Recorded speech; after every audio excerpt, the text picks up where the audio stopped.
These are the two clocks in mission control.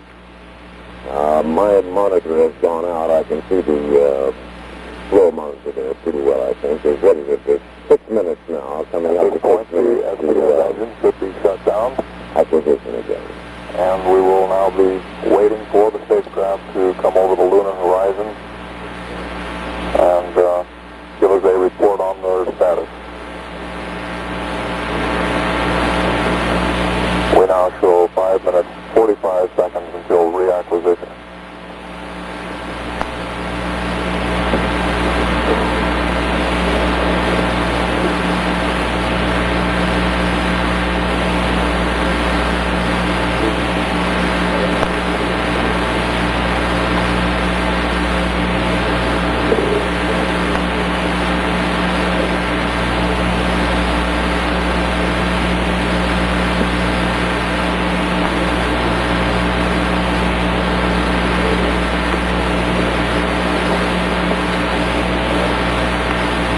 We have purposely left these long waits in this tape at this time to help you to visualize the terrific tension that must have been there at Cape Canaveral during this long wait. I hope perhaps that you get the picture of the tension and the tense waiting and waiting for that last few minutes before the ship came back into the communications area of the flight.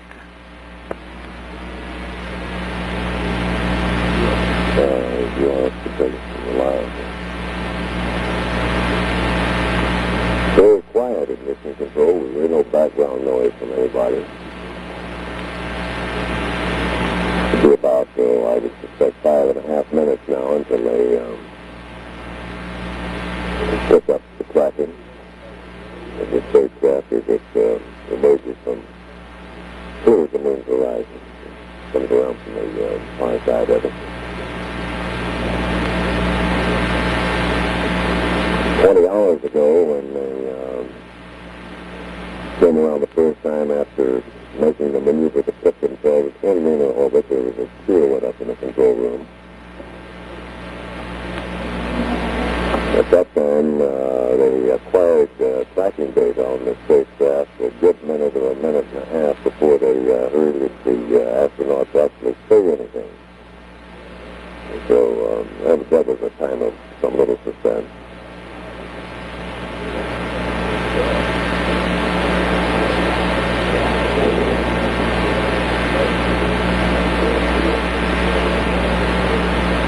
We'll keep monitoring this here, and the moment we hear from Houston that they've established control, we'll get back to that. Or establish contact with them, we'll get back to that. But right now, let's go back to Peter Hackett and his guest, who was explaining part of what's going on now, actually. Peter?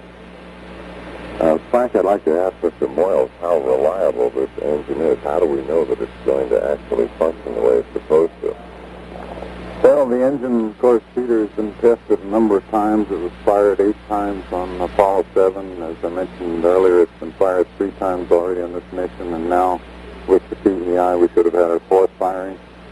It's also been fired for short durations and long durations on unmanned tests prior to Apollo 7.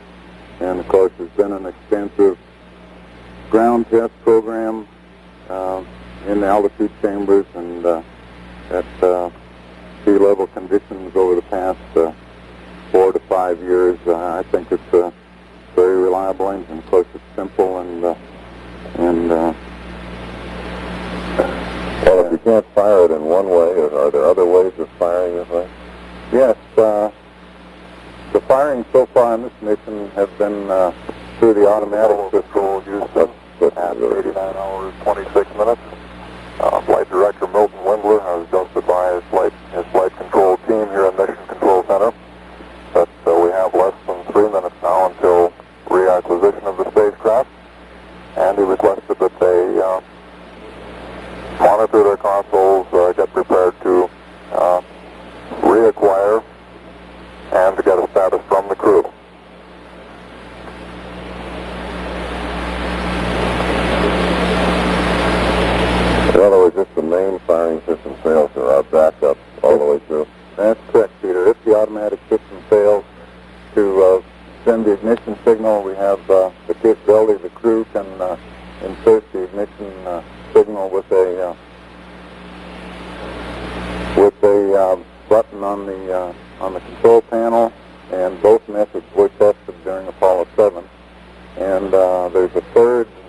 backup firing signal that can be sent, which bypasses most of the complicated electronics. That's what we call the direct switch to the engine valve. And when you talk about engines like this being restarted, you talk in terms of seconds, 10 seconds, 15 seconds.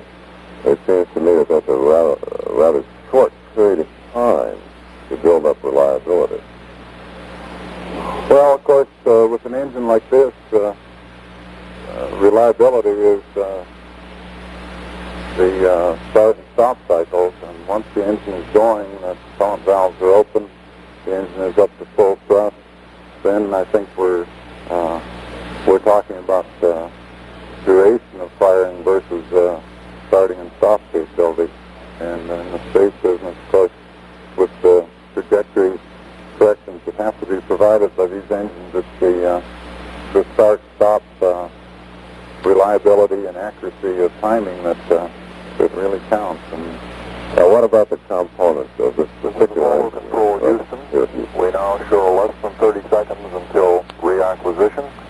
We'll stand by for the first word from the Apollo 8 crew as they come over the lunar horizon and into acquisition.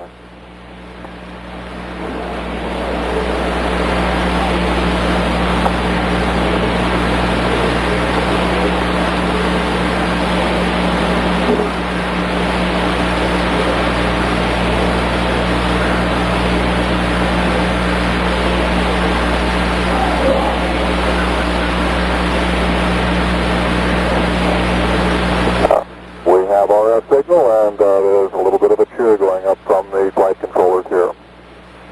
We should be hearing from the crew shortly.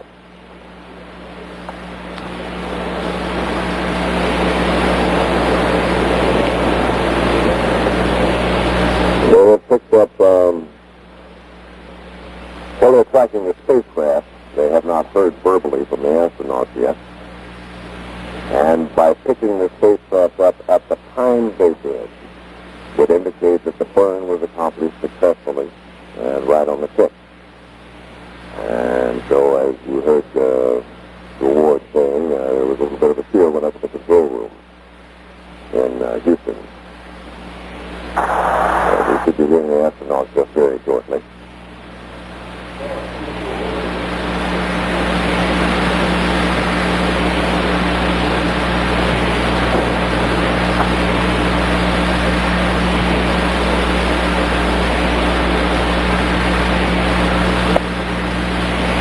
So we know the burn has been made, and we know that they are on their way home. 57 hours of flight time ahead of them, but they're on their way home, although we haven't actually heard them say so yet.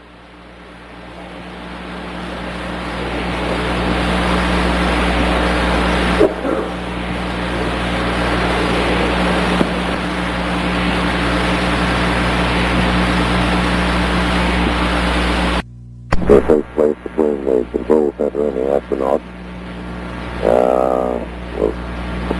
Station at Honeysuckle, Australia reports that we do have a radio signal from the spacecraft. They're having a bit of trouble logging up at this point, to the point where we can get voice communication from the crew. Well, Australia's hearing them apparently. There's some difficulty getting the signal on back to Houston. Well, actually, then, this is the big one, right? this is big firing, Peter. And now that this is successfully done, it looks as if the major part of the possible problems are over. That's right. This was a close maneuver. Everybody was sweating, although everybody had all the confidence in the world that the engine would fire. Well, let's switch now to Houston and first word from Apollo 8 having deorbited the moon.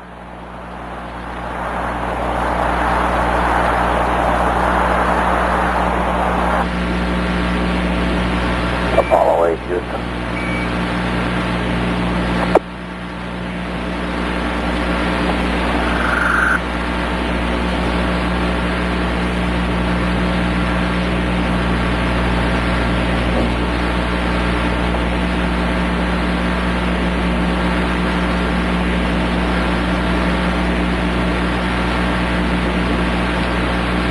One of the three tracking stations that have been in contact with the the spacecraft most of the time. It's located in Australia. The other is in Spain, and the other one is in this country, in Goldstone, California. Australia is in contact at the moment.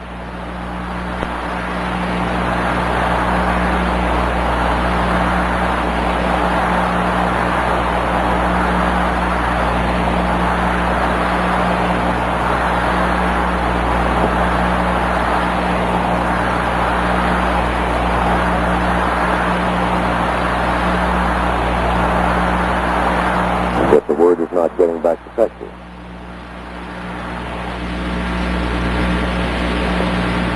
Roy Neal has been standing by in Houston for the last 3 days, will be for the next couple of days, 2.5 days or so. Roy? Yes, Frank, this is that very anxious moment that General Stan Phillips, the Apollo program manager, was describing this morning as the longest in the world, when the astronauts went into lunar orbit and signal was required. It took about 38 seconds before they began to talk again. Right now, it's been 4 minutes and 28 seconds and 29 seconds and still no voice contact. But all our signals are being received. Well, Roy, can you tell whether they've had voice contact in Australia yet or not? I am listening very carefully, Frank. We've not been advised that there has been any voice contact as yet received. I see. And we've been monitoring here in Houston, as you have, listening for that first word. But as yet, so far as we know, there's the call again. That's Ken Mattingly, by the way, putting out the call from the communicator's position in mission control as we see it. And Superman must... There is that time delay. These men are a long way off. It takes about a second and a half for the voice from mission control just to get out there. Another second and a half for their signal to come back. This is the tune right now in mission control as they attempt to establish contact for the first time. I think they would like it. Loud and clear. Well, exactly. That's right. Please be informed there is a Santa Claus. That's affirmative. You're the best one to know. Jim Lovell. Status report. Birds on time. Bird time 2 minutes, 23 seconds. 710 plus ATX. Attitude nominal. Residual minus 510. ATX plus 410 BGY and minus 0 BTC. Delta DC minus 26.4. Roger. Auto flight has Apollo 8, would you confirm your burn time, please?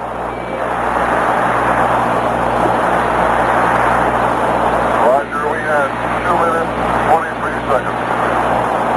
Or, wait, 1. Well, that's 3 minutes, 23 seconds. 3:23. That's good. That's better. Otherwise, it would have been about 55 seconds short.